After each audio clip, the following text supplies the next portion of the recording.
मैंने मेरे जीवन में इतने झूठे वादे करने वाली पार्टी नहीं देखी है जितने आप पार्टी ने किए।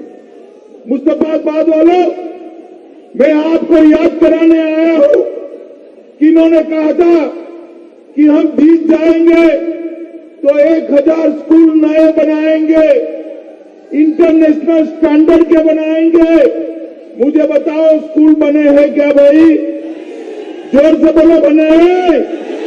उन्होंने कहा था 50 कॉलेज बनाएंगे, एक भी कॉलेज मुस्तफाबाद में नया खुला है क्या? उन्होंने कहा था हम बड़े बड़े 20 अस्पताल बनाएंगे, एक भी बनाया है क्या? इन्होंने कहा था 5000 डीटीसी की बस नहीं लेंगे, 300 बसें लेकर दिल्ली की जनता को मूर्ख बनाने निकले हैं लोग। मित्रों, उन्होंने कहा था 15 लाख सीसीटीवी कैमरा लगाएंगे। मैं अगली सभा से यहां तक आया, कहीं पर भी सीसीटीवी कैमरा नहीं मिला। रोड, खड्डे, अव्यवस्था, ट्रैफिक। मित्रों, इन लोगों ने विकास का कोई नहीं कहा। इन्होंने कहा था सारे अस्थायी कर्मचारियों को स्थायी बना देंगे। नौकरी पक्की हुई है क्या भाई? हुई है? 8 लाख लोगों को सरकारी नौकरी देने दी है क्या? फ्री वाईफाई देते थे, उन्होंने कहा हम फ्री वाईफाई देंगे। मैंने कल भाषण में कहा कि मैं प्रवेश के यहां गया, 30 मिनट गाड़ी चलाकर गया, फ्री वाईफाई ढूंढता रहा, बैटरी घिस गई मगर वाईफाई नहीं मिला। मित्रों, वाईफाई तो उन्होंने कहा कि अमित भाई बैटरी चार्ज करा दो, हमने फ्री बिजली दी है। मुझे लगा चलो केजरीवाल ने एक काम तो अच्छा किया, मगर मैं और मनोज भाई अभी अगली सभा में गए तो वहां पर भी बिजली का बिल देकर खड़े हो गए कि फ्री बिजली नहीं दी है। इसमें भी झूठ बोल रहे, झूठ बोल रहे। मित्रों, इन्होंने कहा कि हम जन लोकपाल लाएंगे, भ्रष्टाचार को अटकाएंगे। अन्ना जैसे वरिष्ठ आदमी को धोखा देने का काम अरविंद केजरीवाल ने किया है। मैं पूछना चाहता हूं अरविंद केजरीवाल को, कहां है अन्ना का जन लोकपाल बिल? आपने इस प्रकार का फर्जी बिल बनाया जिसमें आपके चट्टे बट्टे ही आपकी जांच करें। मित्रों, मोदी जी ने जन लोकपाल बनाने का काम किया और आज 5 साल हो गए, 6 साल होने आए, मोदी जी पर कोई 25 पैसे का भी भ्रष्टाचार का आरोप नहीं लगा सकता। इन्होंने कहा यूरोप जैसी सड़कें बनाएंगे। मैं अभी आया, सड़क के अंदर गड्ढा है या गड्ढे में सड़क है मालूम ही नहीं पड़ता। इन्होंने कहा था नए नए फ्लाईओवर बनाएंगे। केजरीवाल जी, हमने जो पैसा दिया वो भी आप खर्च नहीं कर पाए। मित्रों, एक सिग्नेचर ब्रिज इसका उदाहरण है जिसकी शुरुआत हमारे साहिब सिंह वर्मा ने करी थी। नरेंद्र मोदी जी ने अभी सिग्नेचर ब्रिज का काम समाप्त कर दिया। मित्रों, एक स्वच्छ यमुना देने का वादा किया। ये अभी जमुना मैया की जय बुलाए मगर स्वच्छ यमुना, आप मुझे बताओ, यमुना स्वच्छ करने का वादा किया था। आप पार्टी ने यमुना तो स्वच्छ नहीं की, मगर आपके घर में जो पानी आता है ना, वो भी भारत में सबसे गंदा पानी भेजने का काम एक केजरीवाल कंपनी ने किया है। दिल्ली की जनता ये गंदा पानी पीकर आज बीमार पड़ रही, और ये कहते थे कि हम स्वच्छ यमुना बनाएंगे। आप नहीं बना सकते केजरीवाल जी। मैं आज मुस्तफाबाद वालों को कहने आया हूं, एक बार कमर फूट की सरकार बना दो, मोदी जी की सरकार बना दो। जमुना के किनारे हम एक रिवर फ्रंट बनाकर हमेशा के लिए मां यमुना को शुद्ध करने का काम करेंगे। और मेरे पूर्वांचली उत्तराखंडी भाई बहन है, छठ के अस्थाई मंचों पर छठ पूजा करती है ना माताएं बहनें, रिवर फ्रंट बन जाए, हमेशा के लिए मंच आपको बना हुआ मिलेगा, किसी को छठ पूजा का मंच बनाने की जरूरत नहीं पड़ेगी। मित्रों, इन्होंने कहा था कि हम तो सादगी में मानते हैं, आप हमें मुख्यमंत्री बना दो, हम मकान सरकारी नहीं लेंगे। मुख्यमंत्री बनने के बाद सबसे पहला ऑर्डर अपने सरकारी बंगले का किया केजरीवाल ने। उन्होंने वादा किया था सरकारी गाड़ी का इस्तेमाल नहीं करेंगे। 5 साल सरकारी गाड़ी लेकर घूमते रहे केजरीवाल। मित्रों, इतना झूठे वादे करने वाली आप पार्टी की सरकार जैसी सरकार भारत में कभी बनी नहीं है मित्रों, बनी। और एक हवा बना कि केजरीवाल चुनाव जिता सकते हैं। मैं आज मुस्तफाबाद वालों को कहने आया हूं, एक बार 2015 में दिल्ली की जनता ने चुन लिया, उसके बाद वो हरियाणा में लड़े, हार गए, पंजाब में लड़े, हार गए, मोदी जी के सामने वाराणसी में लड़े, हार गए, उसके बाद में ये एमसीडी के चुनाव आए, सुपड़ा साफ हो गया, इसके बाद में फिर से लोकसभा का चुनाव आया, 7 सीटें भारतीय जनता पार्टी जीत गई। मुझे बताओ भाई, कहीं चुनाव जीते हैं इसके बाद में वो जीते हैं क्या?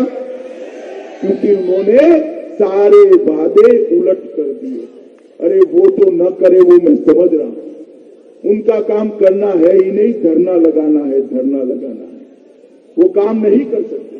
मगर मोदी जी ने एक योजना लाई, देश के 50 करोड़ गरीबों के लिए आशीर्वाद समान योजना लाई, प्रधानमंत्री आयुष्मान भारत की योजना लेकर आए। देश के 60 करोड़ गरीब लोगों के लिए ये योजना आशीर्वाद समान।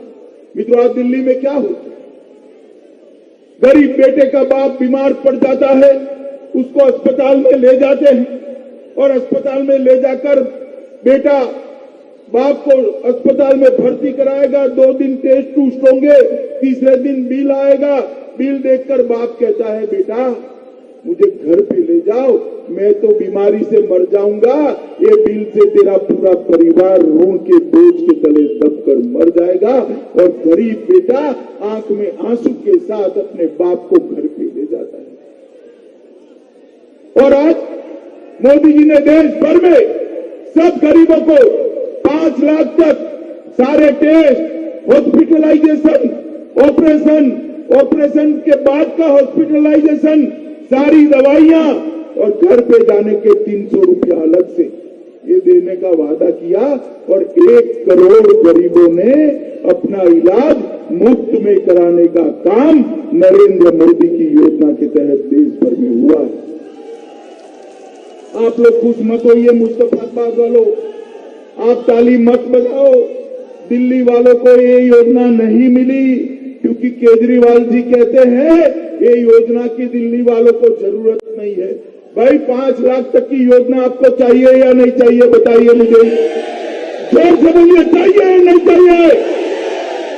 केजरीवाल जी इसलिए नहीं पहुंचाते कि इनको भय है कि गरीब नरेंद्र मोदी के साथ हो।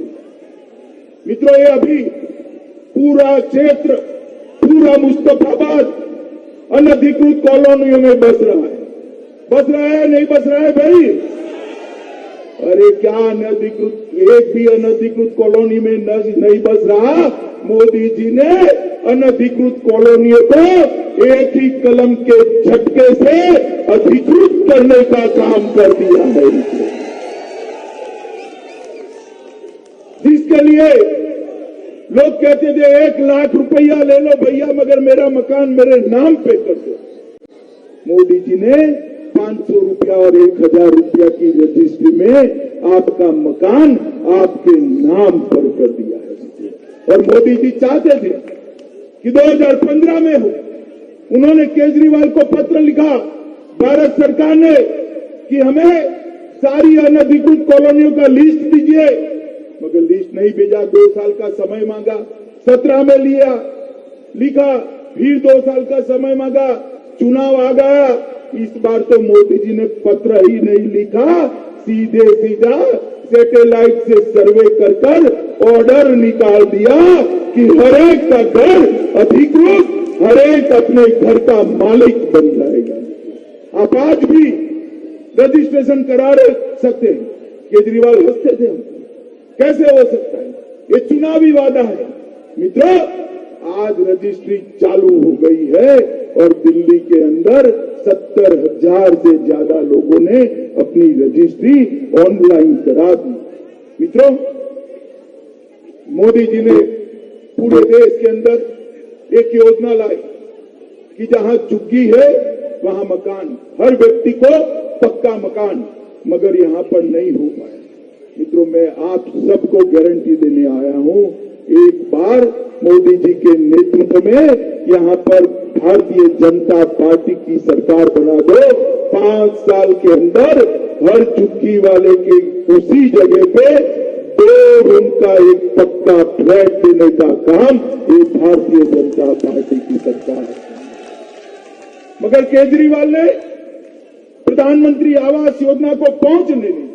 मित्रों, ऐसी 112 योजना है जो जन कल्याण की योजना है, गरीबों की योजना है, दिल्ली की जनता का जिस पर अधिकार है, मगर ये आप पार्टी ये 112 योजनाओं पर सांप बनकर फैल गई है। ये योजनाओं को आप तक पहुंचने नहीं देती है।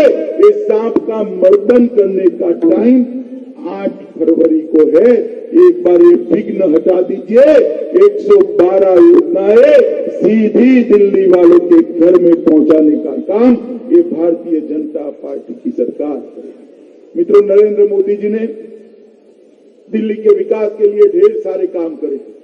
इन्होंने अनधिकृत कॉलोनी को अधिकृत कर दिया, मगर आपकी गटर वो नहीं बना सकते, वो केजरीवाल जी का काम है। आपके घर में शुद्ध पीने का पानी वो पहुंचाने वाले हैं, मगर आपकी अनधिकृत कॉलोनी में बागीचा नहीं बना सकते, आपकी अनधिकृत कॉलोनी में स्कूल नहीं बना सकते, आपकी अनधिकृत कॉलोनी में अच्छा दवाखाना नहीं बना सकते। ये सारे काम राज्य सरकार ने करने हैं।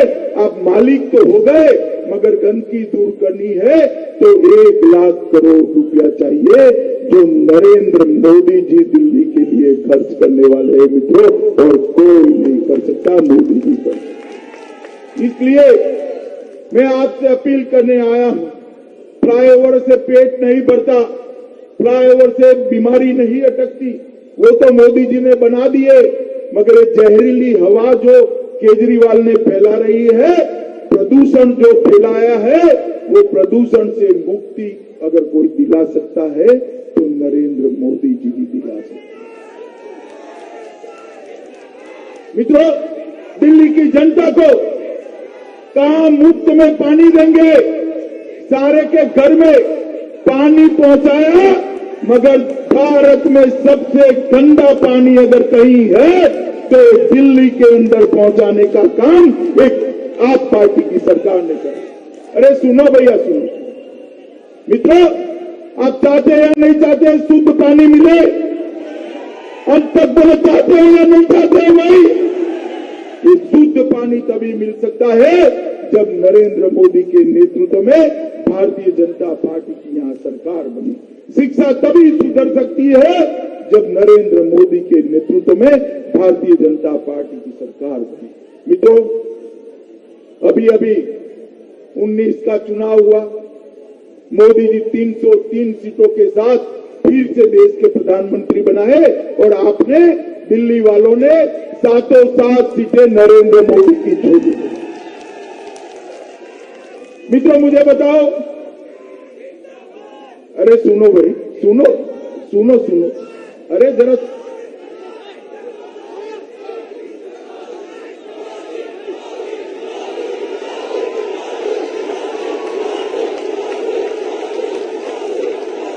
बोले भारत माता की, भारत माता की। मुस्तफाबाद वालों, आप उत्तरांचल से हो, उत्तराखंड से हो, चाहे दिल्ली से हो, चाहे गुजरात से हो, उत्तर प्रदेश से हो, चाहे बंगाल से हो, आप सभी चाहते हो या नहीं चाहते हो कि कश्मीर हमेशा भारत का हिस्सा बने? चाहते हो या नहीं चाहते? मित्रों 70 साल से कांग्रेस पार्टी ने धारा 370 लगाई और कश्मीर के अंदर दो दो झंडे फहरते थे। 70 साल हो गए। जवाहरलाल नेहरू ये धारा 370 डालकर गए थे, किसी में हिम्मत नहीं थी धारा 370 को हाथ लगाने की। क्यों हिम्मत नहीं थी? क्यों हिम्मत नहीं थी बताओ भाई। अरे उनको वो वोट बैंक वाले हैं ना, उनकी वोट बैंक है ना, इसका डर लगता है।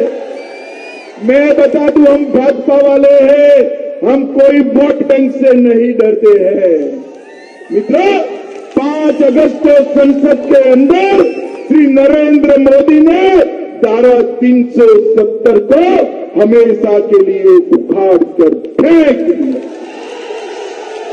और ये कश्मीर जो भारत माता का मुकुटमणि है, वो कश्मीर हमेशा के लिए भारत का अभिन्न हिस्सा बनाने का काम नरेंद्र मोदी जी ने किया। मुझे बताओ भाई, आज कश्मीर के अंदर हमारा तिरंगा आसमान को छू रहा है। आप चाहते थे कि या नहीं चाहते थे कि धारा 370 हट जाए? अरे पीछे तक बोलो जोर से, हट जाए। ये राहुल बाबा ना बोलते, ना ना ना ना इसको रहने दो। ये आप पार्टी कहती है दंगे हो जाएंगे। अरे दंगे तो भैया आपने करा दिए दिल्ली। बाद में इस विषय पर आता हूं। मित्रों 500 साल से देश का नागरिक चाहता था कि अयोध्या के अंदर प्रभु श्री राम का आसमान को छूने वाला मंदिर बने। मुझे बताओ आप चाहते थे या नहीं चाहते थे? पीछे तक बोलो, चाहते थे या नहीं चाहते थे? आप चाहते थे, हम चाहते थे, दुनिया में सब चाहते थे, मगर उनको फिर से उनकी वोट बैंक रोक रही थी। वोट बैंक, डर लगता था कि उनके वोट नहीं मिलेंगे, इनके वोट नहीं मिलेंगे। हम नहीं डरते भाई, वोट मिले न मिले आपका वोट मिलेगा, हमें मालूम है भाई। हम नहीं डरते किसी से। हमारे लिए राजनीति का मुद्दा नहीं है, हमारे लिए श्रद्धा का मुद्दा है मित्रों। और सुप्रीम कोर्ट में केस चला, कपिल सिब्बल हमेशा वहां डेट लेते थे, अभी मत चलाइए, अभी मत चलाइए। क्यों भैया कपिल, तेरे पेट में क्या दर्द हो रहा है? पूरा देश चाहता है, तुम क्यों ना बता रहे हो? क्योंकि उनको उनकी वोट बैंक परेशान कर दी थी।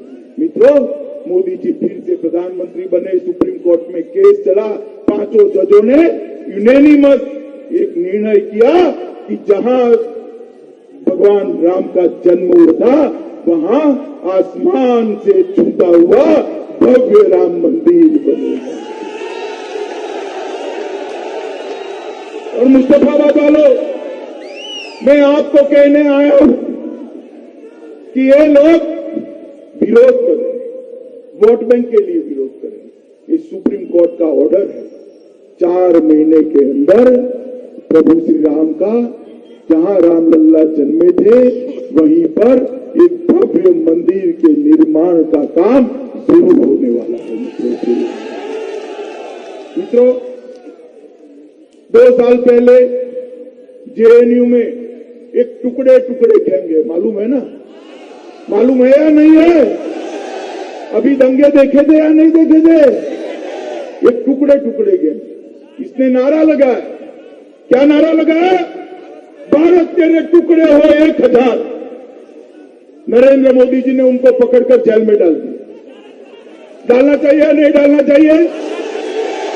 मगर आज तक केजरीवाल जी ने इस पर केस चलाने की परमिशन नहीं दी है। बताइए, वो कहते हैं उनकी वाणी स्वतंत्रता का अधिकार है, उनको बोलने दो। ये राहुल बाबा भी कहते हैं उनकी वाणी स्वतंत्रता का अधिकार है। अरे राहुल बाबा, केजरीवाल एंड कंपनी सुन लो, नरेंद्र मोदी जी के शासन के अंदर सबको वाणी स्वतंत्रता का अधिकार है। हमें 10 गालियां दे दो, पेट न भरे तो मेरी पार्टी को 25 गालियां दे दो, हम कुछ नहीं करेंगे। मगर भारत माता के टुकड़े करने की बात करोगे तो जेल की सलाखों के पीछे ही होगा। मित्रों, वोट बैंक की लालच की एक सीमा है। देश के टुकड़े करने वालों को वोट बैंक के कारण जेल में डालना नहीं चाहते।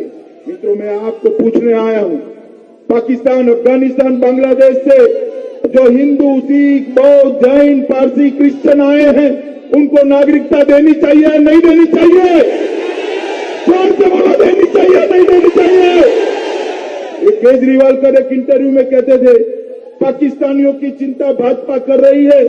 अरे केजरीवाल, ये दिल्ली जो है ना, आपकी व्याख्या मान ले तो 1/3 दिल्ली मेरे पाकिस्तान से आए हुए शरणार्थी भाइयों से भरी हुई है। शरणार्थी, हम इनको पाकिस्तानी नहीं मानते, हमारा भाई मानते हैं, गले से लगाते हैं। मित्रों, मुस्तफाबाद वालों, मैं आपको बताने आया हूं कि पाकिस्तान के अंदर, अफगानिस्तान के अंदर जो हिंदू, सिख, बौद्ध, जैन, पारसी, ईसाई थे, उनकी महिलाओं के साथ हजारों संख्या में अत्याचार हुआ। उनका धर्म परिवर्तन कराया गया, उनके निकाह पढ़वाए गए, उनको जान से मार दिया गया। वो भारत के अंदर शरण लेने आए हैं। लाखों लोग, करोड़ों लोग, कहां जाए वो? आपके पास कोई एड्रेस हो तो बता दो केजरीवाल, कहां जाए वो? आप डरते होंगे आपकी वोट बैंक से, हम नहीं डरते हैं। जो पाकिस्तान से, अफगानिस्तान से, बांग्लादेश से जो शरणार्थी आए हैं, जिनकी माताओं बहनों के साथ अत्याचार हुआ, परिवारजनों के सामने बलात्कार किया गया, धार्मिक स्थान तोड़े गए, हत्याएं करी गई, वो यहां आए हैं, वो हमारे भाई है। और सीएए के माध्यम से मोदी जी उनको नागरिकता दिए हैं, उनका सम्मान करें। मुझे बताओ मुस्तफाबाद वालों, मुझे बताओ मुस्तफाबाद वालों, पाकिस्तान से जो शरणार्थी आए हैं, अफगानिस्तान से जो शरणार्थी आए हैं, नागरिकता देनी चाहिए या नहीं देनी चाहिए? ये हमारे है या नहीं है? मित्रों, ये अपनी वोट बैंक की लालच में इस देश की माइनॉरिटी को गुमराह किया। इस देश की माइनॉरिटी की भी नागरिकता जाने वाली है, किसी की नागरिकता नहीं जाने वाली। दिल्ली में दंगा कराने का पाप एक कांग्रेस पार्टी और आप पार्टी ने किया। दिल्ली के अंदर दंगे हुए, आपने कितने सालों से दिल्ली में दंगे देखे थे भाई? दृश्य देखे थे ना? मालूम है ना कौन थे कराने वाले, मालूम है ना कौन थे करने वाले? आज भी कहते हैं हम शाहीन बाग वालों के साथ हैं, आज भी कहते हैं उनको अपनी वोट बैंक चाहिए। मित्रों, मैं आज कहने आया हूं कि लोग दिल्ली को सुरक्षित नहीं रख सकते। अगर इनके हाथ में फिर से दिल्ली का शासन दिया तो हमारी सलामती ईश्वर के भरोसे हो जाए। मैं आपको कहने आया हूं मित्रों, एक बार 8 तारीख को एकजुट होकर इस सरकार को बदलने के लिए वोटिंग करिए, कमल फूल के निशान पर बटन दबाइए। मोदी जी सुरक्षित, स्वस्थ और विकसित दिल्ली का वादा करते हैं। हम दुनिया में सबसे अच्छी राजधानी दिल्ली को बनाकर ही दम लेंगे। मित्रों, मोदी जी ने देश बदला, अब दिल्ली बदलना चाहते हैं, आपके आशीर्वाद चाहिए।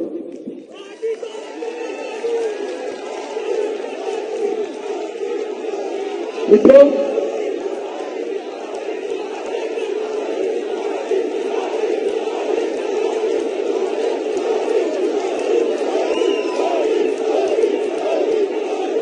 मित्रों 5 साल के अंदर मोदी जी ने इस देश के 50 करोड़ गरीबों के घर में गैस, बिजली, बल्ब, शौचालय, स्वास्थ्य का कार्ड और घर देने का काम किया है।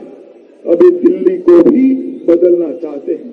प्रदूषण मुक्त दिल्ली, शुद्ध पीने का पानी वाली दिल्ली, गरीब से गरीब का बच्चा अच्छे स्कूल में पढ़ पाए, ऐसा दिल्ली देना चाहते हैं। आपके आशीर्वाद की जरूरत है।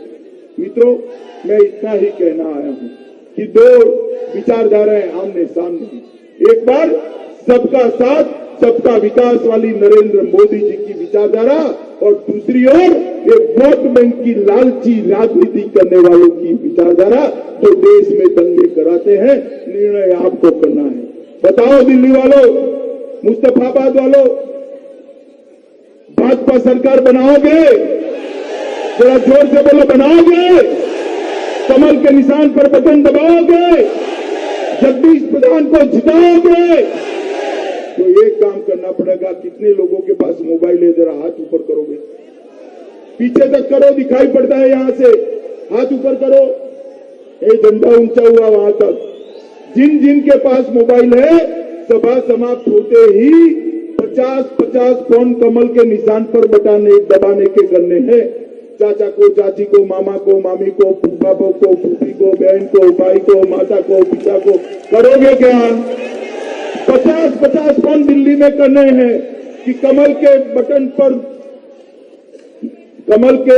पर उंगली दबाइए और एक तुष्टीकरण करने वाली, वोट बैंक की राजनीति करने वाली, दिल्ली में दंगा कराने वाली सरकार को उखाड़ कर फेंक दीजिए। दबाएंगे? थोड़ा जोर से बोलो, दबाएंगे? मोदी जी के हाथ मजबूत करेंगे? दिल्ली को सुरक्षित करेंगे? दिल्ली का विकास कराएंगे? तो मेरे साथ दोनों हाथ उठाओ, प्रचंड विजय के संकल्प का मुट्ठी बीचे और प्रचंड आवाज से बोलिए, भारत माता की, भारत माता की, भारत माता की, वंदे मातरम।